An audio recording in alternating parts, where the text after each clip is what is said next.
ನಮಸ್ತೆ ಎಲ್ಲರಿಗೂ. ನಾನಿವತ್ತು ನಮ್ಮ ಕೈ ತೋಟಕ್ಕೆ ಒಂದು ರೌಂಡ್ ಹಾಕಲಿಕ್ಕೆ ಹೋಗ್ತಾ ಇದ್ದೇನೆ. ನೋಡಿ ಎಷ್ಟು ಬಾಳೆ ಎಲ್ಲ ಹರಿದಿದೆ ನೋಡಿ.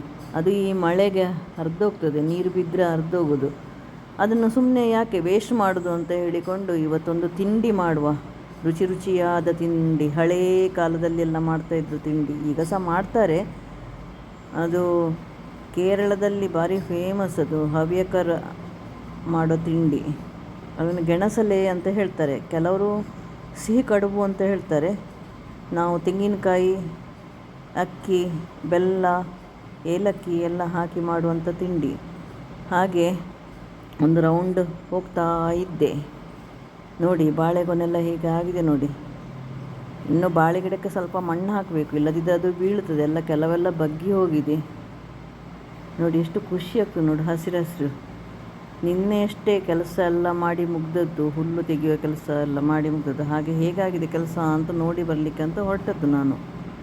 ಹೊರಡುವಾಗ ಉಂಟಲ್ಲ, ಅಲ್ಲಿ ಒಂದು ನೋಡಿ ಎಂತ ಕಂಡಿತು ಅಂತ, ಆ ಎಲೆಯ ಎಡೆಯಲ್ಲಿ ಒಂದು ಹಾವಿತ್ತು. ನೋಡಿ ಹೇಗಿದೆ ಅಂತ ನೋಡಿ ನೋಡಿ ನೋಡಿ ನೋಡಿ ಹೇಗೆ ಉಳಿದೆ ನೋಡಿ. ಇದನ್ನು ನೀವು ಎಂತಂತ ಹೇಳ್ತೀರಿ ನನಗೆ ಗೊತ್ತಿಲ್ಲ. ನಾವಿದನ್ನು ಚಟ್ಟೆ ಕಂದಡಿ ಅಂತ ಹೇಳ್ತೇವೆ, ಕಂದಡಿ ಅಂತ ಹೇಳ್ತೇವೆ ನೋಡಿ. ಅಂತೂ ಬಾಳೆಲೆ ತಂದು ಗೆಣಸಲೆ ಮಾಡಿ ಆಯಿತು ನೋಡಿ.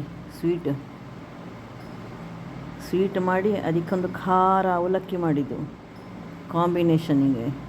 ಅದಕ್ಕೆ ಆ ಸ್ವೀಟಿಗೆ ತುಪ್ಪ ಹಾಕಬೇಕಾಯ್ತಾ, ತುಪ್ಪ ಹಾಕಿದರೆ ಟೇಸ್ಟ್ ಜಾಸ್ತಿ ಆಗ್ತದೆ. ಅದು ಬಾಳೆಲಲ್ಲೇ ಮಾಡೋದು ನೋಡಿ. ಖಾರ ಅವಲಕ್ಕಿ ತುಂಬ ಟೇಸ್ಟಾಗಿದೆ ಆಯಿತಾ. ನೀವು ಸಹ ಬನ್ನಿ, ಮಾಡಿಕೊಡುವ. ಬರುವಾಗ ಒಂದು ದಿನ ಮುಂಚೆ ಹೇಳಬೇಕು, ಸಡನ್ ಬಂದರೆ ಮಾಡಲಿಕ್ಕಾಗೋದಿಲ್ಲ. ನಮಸ್ತೆ ಎಲ್ಲರಿಗೂ.